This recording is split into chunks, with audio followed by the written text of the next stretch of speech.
Hello everyone!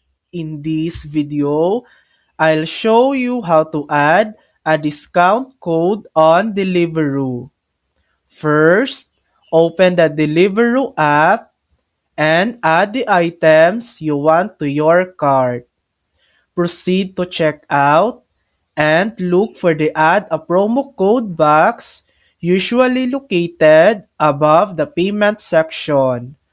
Enter your discount code carefully and tap Apply. You should see the discount reflected in your order total before you pay. Make sure your code meets any terms and conditions like minimum spend or restaurant restrictions. And that's it. That's how you add a discount code on Deliveroo and save on your order. Thanks for watching. If this video helped you, please like and subscribe for more helpful tutorials.